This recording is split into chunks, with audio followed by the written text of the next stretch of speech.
अध्याय 59। मैं अभी भी उनकी अचानक और अप्रत्याशित उपस्थिति से चकित था। उनकी चमकदार सुंदरता की दृष्टि ने मेरे ट्रैक में मेरे आंसू बंद कर दिए थे। नहीं, रुको, यह उसके लुक की सराहना करने का समय नहीं था। पापा, मैं सूंघ गया और सीधे उसकी बाहों में भाग गया। मिल्टियाड्स ने कमरे में ठंड से सर्वेक्षण करने से पहले मुझे उठाया। उनकी अतिवृद्धि उपस्थिति के कारण बच्चों को भड़कना पड़ा। वे सभी ऐसे दिखते थे जैसे वे सभी आंसू में फटने वाले थे, लेकिन वे सहज रूप से वापस आ गए, ये जानते हुए कि अगर वे उसके सामने रोए तो वे मुसीबत में पड़ जाएंगे। मैं उसे धोखा देना चाहता था और कहना चाहता था, डैडी, दूसरे बच्चों के लिए अच्छा हो, लेकिन अब सही समय या जगह नहीं थी। मैं केवल घबराए हुए बच्चों के लिए बुरा महसूस कर सकता था, क्योंकि मिल्टियाड्स ने उन सभी को मेरे दुश्मन माना। मुझे जवाब दे, अमेल, तुम क्यों रो रहे थे? मैं रो रहा था क्योंकि मैंने डाहलिया पर नजर डाली और वह भड़क गई। जिस तरह से उसने काम दिया, उसने मुझे उसका और भी मजाक करना चाहा, लेकिन मैंने इसे मॉडरेशन में करने का फैसला किया, इससे पहले कि चीजें अनुपात से बाहर निकल गईं। मैं तुम्हें देखना चाहता था। मैं रोया क्योंकि मैं तुम्हें याद किया, मैंने सूंघने के बीच जवाब दिया। मिल्टियाड्स ने मुझे अविश्वसनीय रूप से देखा। उन्होंने अपने चेहरे पर एक अजीब अभिव्यक्ति पहनी थी और मैं ये तय नहीं कर सका कि यह अच्छा था या बुरा। जैसे कि मेरे स्पष्टीकरण पर संदेह करते हुए, उन्होंने सच्चाई का पता लगाने के लिए मार्गरेट की ओर रुख किया। मार्गरेट ने मुझे देखा क्योंकि मैंने उसे बोलने के लिए संकेत दिया था। राजकुमारी दूसरे बच्चों के साथ बात कर रही थी कि वे अपने माता पिता से कितना प्यार करते थे, उसने समझाया। ये किस तरह की कहानी थी? क्या हम छोटे बच्चे अपनी फील्ड ट्रिप के आखिरी दिन एक कैंप फायर के आसपास बैठे थे? यह आश्चर्यजनक था कि यह कितना बचकानी लग रहा था, लेकिन मुझे ये स्वीकार करना पड़ा कि यह सबसे अच्छा बहाना था। क्या वह सच है? मिल्टियाड्स की तेज टकटकी लुसियाना में चली गई। लुसियाना ने अपनी आवाज में एक झटके के बिना जवाब दिया, सैम्स ने जो कुछ भी कहा है वह सच है। देखिए, मैंने तुमसे कहा था, तुम मुझ पर विश्वास क्यों नहीं करोगे? मैंने पाउट किया। मिल्टियाड्स अभी भी असंबद्ध दिख रहे थे, लेकिन ऐसा लग रहा था कि जब से मैं रो रहा था तब से वह इसे स्लाइड करने देता था। मैं वास्तव में रो रहा था क्योंकि मैं तुम्हें याद किया, मैंने उसे कसकर गले लगाते हुए कहा। ये झूठ नहीं था। मैं हमेशा साल में मिल्टियाड्स -365 दिन 24/7 देखना चाहता था। मैं परोपकारी कारणों से डाहलिया की रक्षा नहीं कर रहा था।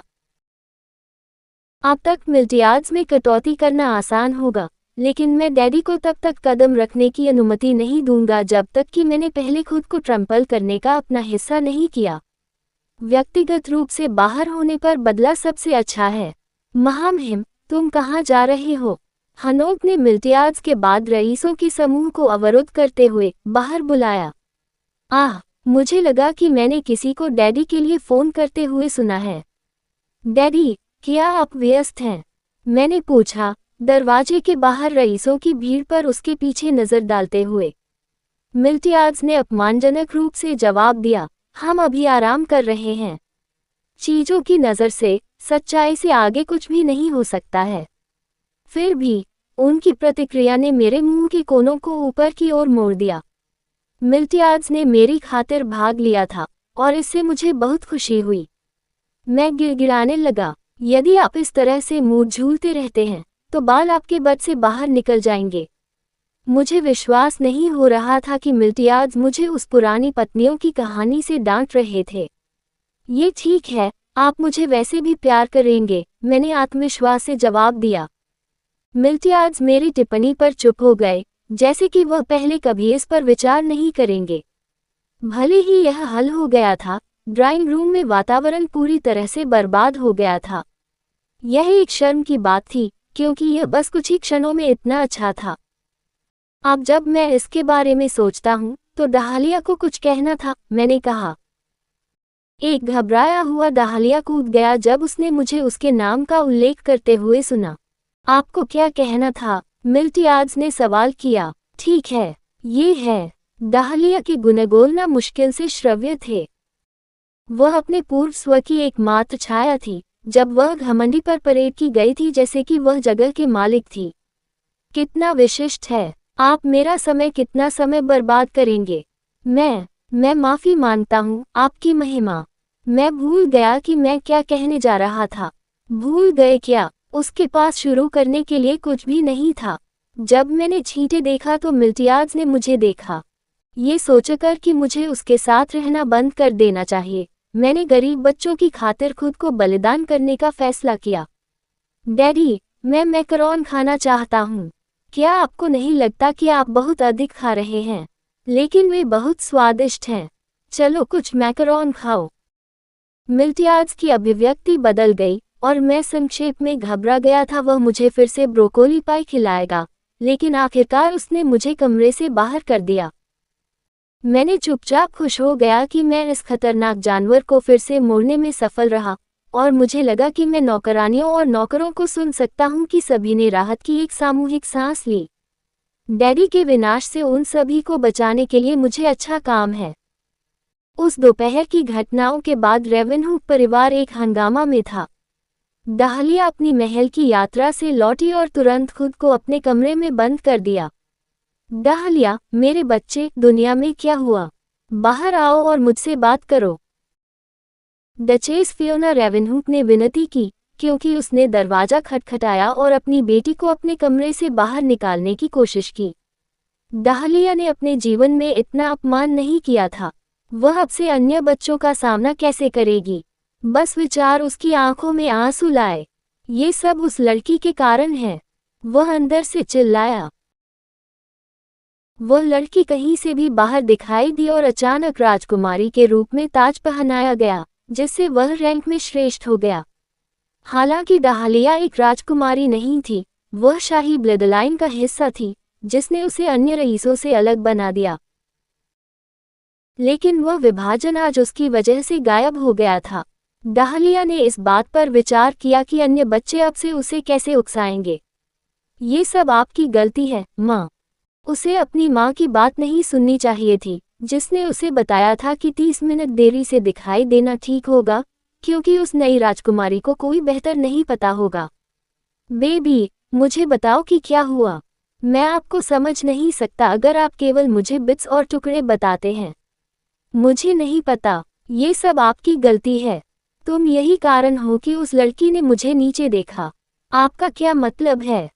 डाहलिया ने हमेशा नाराजगी जताई थी कि कैसे सभी ने तथाकथित संतों के प्रति इतनी रुचि दिखाए, लेकिन आज की घटना ने उन्हें सीमा तक धकेल दिया था। आंसू में उसने डचेस को घटनाओं को याद किया, जो खड़े होकर चुपचाप सुनी। डाहलिया, आप कुछ इतना महत्वहीन क्यों रो रहे हैं? कितना दयनीय है, करेन ने स्निग्ध टिप्पणी की। करेन, डचेस चिल्लाया। डाहलिया ने अपनी बहन को अपने आंसू के माध्यम से देखा, लेकिन करेन अप्राप्य बना रहा। डचेस द्वारा उसे चेतावनी देने के बाद भी करेन बस दूर हो गया और अपने कमरे के लिए रवाना हो गया। इसने केवल डाहलिया को कठिन बना दिया, जबकि डचेस ने उसे आराम करने की पूरी कोशिश की। रोना बंद करो, डाहलिया। क्या मैंने तुम्हें ये नर्म होने के लिए उठाया? डाहलिया ने अपना सिर हिलाया। आप रेवेनहुक हाउस के डाहलिया हैं। मैंने आपको एक कमजोर होने के लिए नहीं बढ़ाया। आप आज हार गए क्योंकि आप तैयार नहीं थे। आप अगली बार ऐसा नहीं होने देंगे, है ना?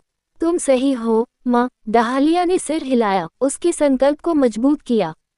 मैं उसे कभी माफ नहीं करूंगा। मेरे सामने उसे घुटने टेकने के लिए जो कुछ भी करना होगा, मैं करूंगा। यह आत्मा है। वहाँ बेटी है जिसे मैंने उठाया है। डचेस मुस्कुराया, जबकि डाहलिया वापस मुस्कुराया। डाहलिया को अभी के बारे में सही रोना होगा। अगर मैं इसे 4K में देख सकता तो ये सही होता। डचेस ने हमेशा उसे लाड प्यार किया था, जिससे डाहलिया ने ये सोचकर बड़े होकर कहा कि वह एक राजकुमारी है। इसलिए उसने आज चीजों की गड़बड़ी को समाप्त कर दिया। अपनी स्थिति से अनभिज्ञ, उसने अपने ब्रिज के लिए बहुत बड़ा अभिनय किया। उसके पास अपने अहंकार का समर्थन करने के लिए स्मार्ट नहीं थे। मुझे यकीन है कि वह एक गरीब छात्र भी है। और ठीक है, यह उनकी पारिवारिक समस्या वैसे भी है। मुझे यकीन नहीं था कि रेवेनहुक परिवार प्रतिशोध में क्या करेगा, लेकिन मुझे संदेह है कि वे सीधे मेरे सामने कुछ भी करने की कोशिश करेंगे। किसी भी तरह से, न तो डाहलिया और न ही ड्यूक रेवेनहूक ने मुझे अभी दिलचस्पी ली है। अभी, मैं कैस की यात्रा करने की जल्दी में था, जो संस्थापक समारोह के समाप्त होने से पहले जा रहा था। कैस, मेरे पास आपको बताने के लिए कुछ है। जब मैंने उसे पाया तो मैंने जल्दी से बाहर बुलाया। मुझ पर कैस की टकटकी अलग महसूस हुई। ये दूरी में क्या महसूस कर रहा था? कैस, अरे किस, मैं सुन रहा हूँ। बस बात करो। वह इस तरह से अभिनय क्यों कर रहा था? अगर मेरे पास समय होता तो मैं उसे उससे बाहर कर देता, लेकिन बहुत कुछ करना था। ये सब मिल्टियाड्स की गलती थी। जब उन्होंने कल कैस को देखा तो उन्होंने तुरंत समारोह समाप्त होने से पहले रोजाटा जंगल के लिए प्रस्थान करने का आदेश दिया। मैं कॉल द्वारा मिल्टियाड्स को हड़पना चाहता था और उसे हिलाता था, जबकि चिल्लाता था, पाप ने क्या किया था। इसके बजाय मैंने डर से वापस पकड़ लिया। ये किसी तरह कैस को नकारात्मक रूप से प्रभावित करेगा। आप जानते हैं कि रोकता वन खतरनाक है, ठीक है। यहाँ मैंने इसके बारे में एकत्र की गई जानकारी दी है, और यह एक ताबीज है जो मैंने बनाया है, जबकि मैंने उन सभी चीज़ों को डंप करना शुरू कर दिया जिन्हें मैंने लुडविग में एक बैग में ले जाने में मदद की थी। हेस्कॉल्स टॉवर की स्टोरेज आर्मर, एक प्रशिक्षण तलवार, शिविर की आपूर्ति और कीमती औषधि और अमृत से वस्तुओं का एक संग्रह था। मैं सब कुछ पैक कर सकता था जो मैं कैस के लिए कर सकता था। आपको जिंदा वापस आने की जरूरत है, मैंने कहा, मेरे भाषण को समाप्त करते हुए। कैस स्पष्ट रूप से वापस आ जाएगा। आखिरकार, मैंने उसके लिए ये सब तैयार कर लिया, साथ ही उसके पास पुरुषली बफ था। वह मर नहीं जाएगा, लेकिन मैं अभी भी चिंतित था। धीरे धीरे सिर हिलाने से पहले कैस एक सेकंड के लिए रुक गया। कैस, कभी भी अपनी मेहनत को मत भूलना। मैं अपने विचारों के लिए बाकी वाक्य को बचा रहा था। कृपया अपने आप को मेरे पिताजी को मारने से रोकें। मैंने अपनी आंखों में बने आंसू वापस झपकाए, और कैस ने धीरे धीरे फिर से सिर हिलाया। वह मेरी आंखों में एक अथाह नज़र के साथ मुझे देख रहा था। मुझे नहीं लगता कि जब आप चले जाते हैं तो मैं आपको देख पाऊंगा।